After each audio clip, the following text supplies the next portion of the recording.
এক নিস্তব্ধ জঙ্গলের মধ্যে কেন একটা মানুষ তার নিজের হাতের মাংস নিজেই কামড়ে কামড়ে খাচ্ছে?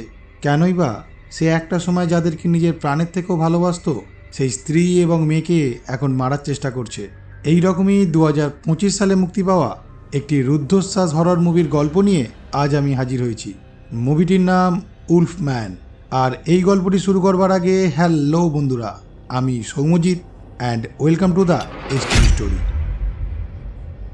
মুভির প্রথমেই অরিগন শহরের একটা পাহাড় এবং জঙ্গল দেখানো হয়, আর সেখানে বলা হয় 1995 সালে একজন পর্বতারোহী সেই জঙ্গলে ঘুরতে এসে হঠাৎই একদিন সেখান থেকে নিখোঁজ হয়ে যায়।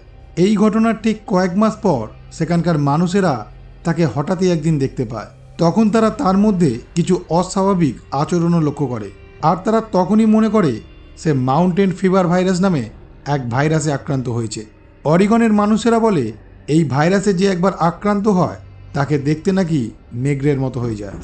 এর পরের দৃশ্যে ব্লেক নামে একটি ছোট্ট ছেলেকে দেখানো হয়, যে সেই অরিগন জঙ্গলে একটি বাড়িতে তার বাবা গ্র্যাডির সাথে থাকতো। ব্লেকের ইচ্ছা সে একজন দক্ষ শিকারী হবে, তাই একদিন সকালবেলায় সে তার বাবার সাথে অরিগনের জঙ্গলের মধ্যে শিকার করতে যায়। জঙ্গলে ঢোকার পর ক্ল্যাডি ব্লেককে বলে, এই জঙ্গল দেখতে যতটাই সুন্দর ততটাই ভয়ঙ্কর, তাই তুমি কখনোই একা একা এই জঙ্গলের মধ্যে কোথাও যাবে না।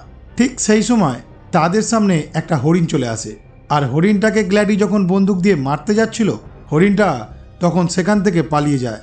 এই দেখে ব্লেক একা একাই জঙ্গলের মধ্যে ঢুকে হরিণটাকে যখন বন্দুক দিয়ে মারার চেষ্টা করছিল, ব্লেক তখনই দূরে এক মানুষরূপী নেগড়েকে দেখে ভয় পেয়ে যায়।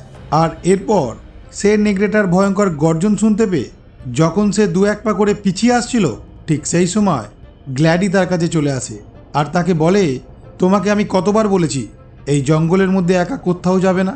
এরপর গ্ল্যাডি সেই গর্জন শুনতে পেয়ে সে বুঝতে পারে নেগড়েটা এখন তাদের দুজনকে মারার চেষ্টা করছে, তাই সে তাড়াতাড়ি তার ছেলেকে নিয়ে জঙ্গলের মধ্যে শিকার করার জন্য যে উঁচু জায়গাটা ছিল তার ওপরে লুকিয়ে থাকে। একটা সময় পর গ্ল্যাডি বুঝতে পারে নেগড়েটি তাদের কাছে ওপরে আসার চেষ্টা করছে, তাই সে বন্দুক দিয়ে একটা গুলি চালায়, আর সেই গুলির শব্দে নেগড়েটি ভয় পেয়ে সেখান থেকে পালিয়ে যায়। কিছুক্ষণ পর গ্ল্যাডি লক্ষ্য করে তাদের থেকে কিছুটা দূরে নেগড়েটি একটি হরিণকে মেরে ফেলেছে। এরপর সে তাড়াতাড়ি করে তার ছেলেকে নিয়ে বাড়ি ফিরে এসে ফোনের মাধ্যমে তার বন্ধু কিলকে জানায় সে আজকে জঙ্গলের মধ্যে একটা মানুষরূপী নেগড়েকে দেখেছে, আর এখন সে চায় তারা দুজন মিলে সেই নেগড়েটিকে শিকার করবে। এই প্রস্তাবে কিল তার সঙ্গ দিতে রাজি না হওয়াতে তখন গ্ল্যাডি তাকে বলে, আমি নিজেই একদিন নেগড়েটাকে শিকার করব। তাদের দুজনের মধ্যে যখন এইসব কথা হচ্ছিল, পেছন দিক থেকে ব্লেক তাদের এইসব কথা শুনে ফেলে। এরপর গ্ল্যাডি ব্লেককে এই বিপদের হাত থেকে রক্ষা করার জন্য শহরে পড়াশোনা করতে পাঠিয়ে দেয়। দৃশ্য পরিবর্তন হয় 30 বছর পরের ঘটনা দেখিয়ে। সেখানে দেখা যায় ব্লেক তার মেয়ে জিঞ্জার এবং তার স্ত্রী শার্লেটের সাথে সান ফ্রান্সিসকোতে থাকে। ব্লেক বর্তমানে একজন লেখক আর তার স্ত্রী একজন সাংবাদিক।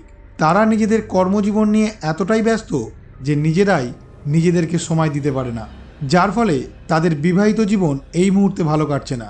একদিন রাতের বেলায় ব্লেক যখন তার স্ত্রী আর মেয়ের সাথে খেতে বসেছিল, তার কাছে একটি চিঠির মাধ্যমে তার বাবার মৃত্যুর খবর আসে, আর সেই চিঠির খামে তাদের গ্রামের বাড়ির চাবিও ছিল।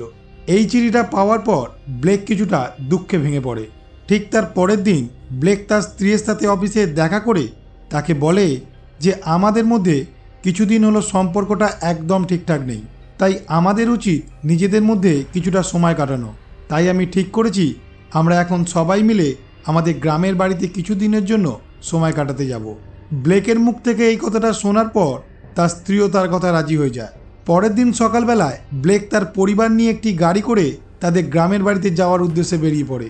গাড়ি করে যেতে যেতে সন্ধ্যা হয়ে যাওয়ার কারণে ব্লেক তাদের গ্রামের বাড়ির রাস্তা যখন খুঁজে পাচ্ছিল না, ঠিক সেই সময় তাদের সাথে একটি ছেলের দেখা হয় যার নাম ডেরেক।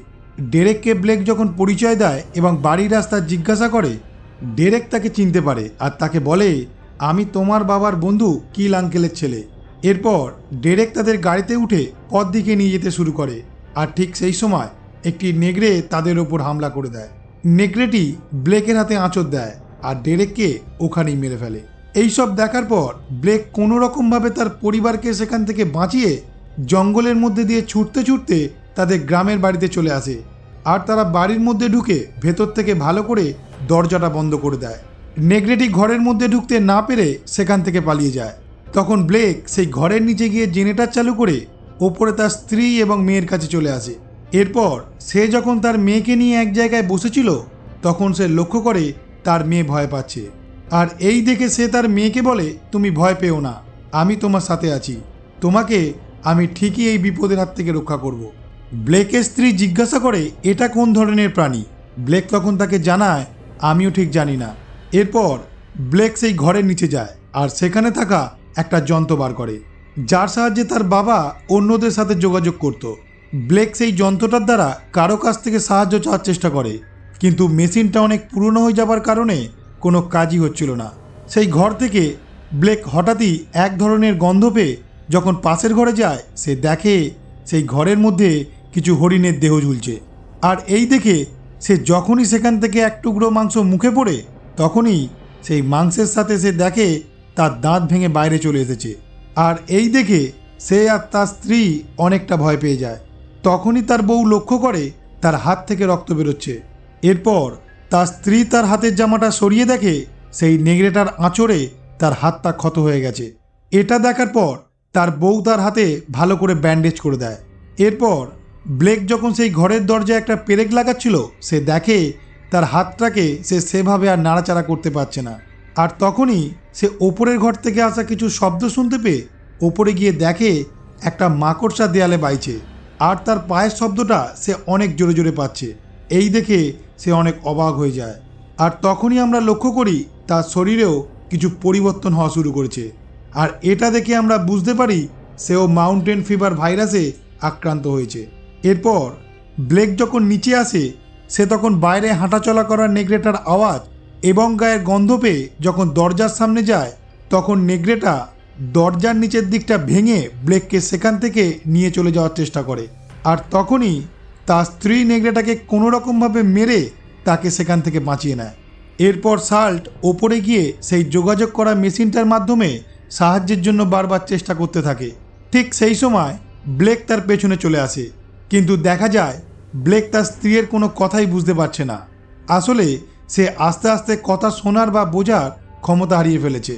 তার সাথে ব্লেকের শরীরের পরিবর্তন খুব তাড়াতাড়ি ঘটছে। এই দেখে তার স্ত্রী তাকে সেই ঘরের মধ্যে থাকা একটা বিছানায় শুইয়ে দেয়। তখন ব্লেক বিছানায় শুয়ে থাকা অবস্থায় লক্ষ্য করে তার মাথার চুলও ঝরে ঝরে পড়ছে, আর সে কথা বলার শক্তিও হারিয়ে ফেলেছে। এই দেখে তার স্ত্রী যখন তাকে একটা খাতা আর পেন দিয়ে তার কি কষ্ট হচ্ছে তাকে লিখে দেবার কথা বলে, সে তাতে লিখে দেয়, আমি মরে যাচ্ছি। ব্লেকের এত কষ্ট দেখার পর তার মেয়ে যখন তার কাছে আসে, তার মা তখন তার কাছ থেকে তাকে সরিয়ে দেয়। আর তখনই সে লক্ষ্য করে ব্লেকের হাত থেকে আবারও রক্ত বেরোচ্ছে। তাই সে যখন তার হাতের ব্যান্ডেজটা খোলে, সে দেখে তার পুরো হাতের মাংসটা পচতে শুরু করেছে এবং খসে খসে পড়ছে। ব্লেক নিজের রক্তাক্ত হাতটা দেখার পর সে নিজেই নিজের হাতের মাংসটা কামড়ে কামড়ে খেতে শুরু করে। এই দেখে তার স্ত্রী ভয় পেয়ে যায়, আর সে বুঝতে পারে তার স্বামী অর্ধেক নেগড়েতে পরিণত হয়ে গেছে। ব্লেক কিছুক্ষণ পর আবার নিজের স্বাভাবিক অবস্থায় ফিরে আসে। সে তখন বুঝতে পারে সে ভুলভাল কাজ করে ফেলছে, তাই সে লজ্জায় তখন তার স্ত্রীর দিকেও তাকাতে পারছিল না।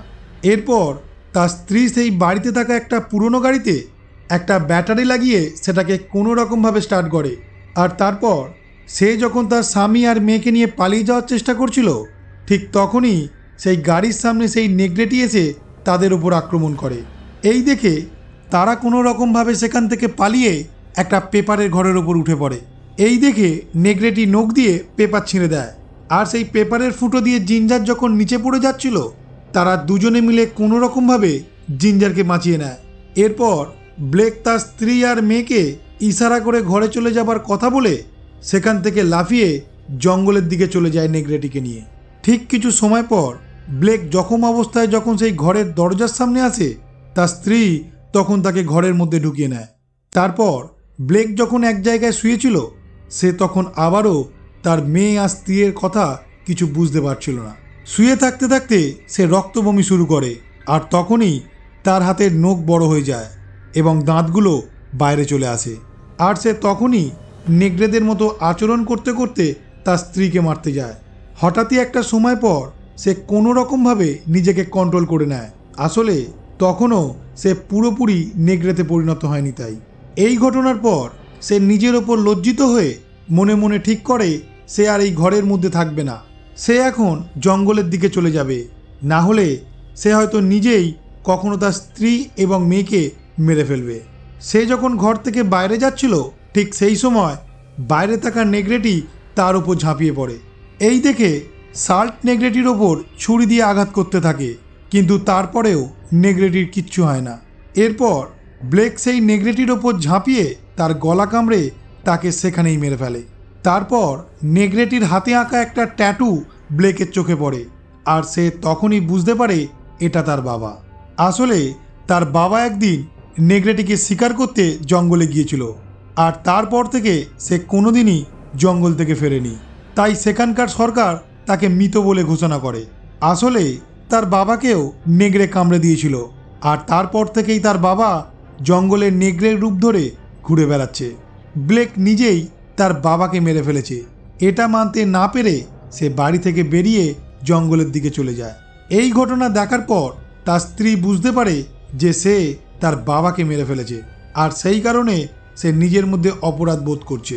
এরপর তার স্ত্রী জানালা দিয়ে দেখে ব্লেক পুরোপুরি নেগড়েতে পরিণত হয়ে গেছে। ঠিক সেই সময় হঠাৎই সেই ঘরের লাইট বন্ধ হয়ে যায়।